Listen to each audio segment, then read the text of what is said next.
તો હાલો મિત્રો, આપણે ફાઇનલી સર પર કફન બાંધીને રાપર સામે નીકળી ચૂક્યા છીએ. ફાઇનલી ત્રંબો પોગીએ છીએ ને અરે સામે કોઈ લાગે છે મારા ભાઈબંધ છે. હા તો મારા ભાઈબંધ જ છે, પ્રવીણ ઠાકોર, ભૂખ્યા ભાઈબંધ. પછી તમે પ્રવીણભાઈને કીધું હાલો રાપર તમને સમોસા ખવડાવીશ. સમોસાની લાલચ દઈને સડાયો હોન્ડામાં એને મારવા માંડ્યો કીકું. પછી તો ફાઇનલી હોન્ડા એમને ચાલુ કરી લીધું. પછી નીકળી પડ્યા રાપર તરફ.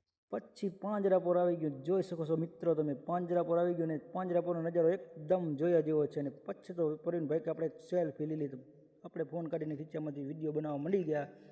અને ફાઇનલી આપણે નવાપરા કને પોગીએ છીએ. અને સામે કેપ જોઈ શકો છો મિત્રો.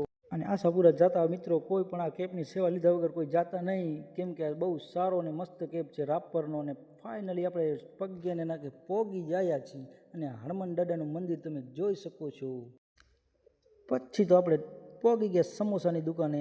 અને પછી પ્રવીણભાઈ ઓર્ડર દીધી તો 7-8 સમોસાનો. અને પછી પ્રવીણભાઈ તો રાજી રેડ થઈ ગયા. પછી તો પ્રવીણભાઈ રાજી રેડ થઈ ગયા. અને સમોસા ખાધા હારું એ 2 ઢળક. ને પછી અમે ફાઇનલી સમોસા આવી ગયા. અને પ્રવીણભાઈ ખાધા હારું 2 ઢળક તરસે ચહેરા. અને ખાતા અમે વિડીયો એક બનાવી નાખ્યો. અને પછી અમે ખાઈને બહાર નીકળ્યા તો 2 બીજા ભાઈબંધ મિત્ર મળી ગયા. એ કે મને સમોસા ખવડાવ, પણ મારા કને ભાઈ રૂપિયા નથી, તને શું સમોસા ખવડાવું.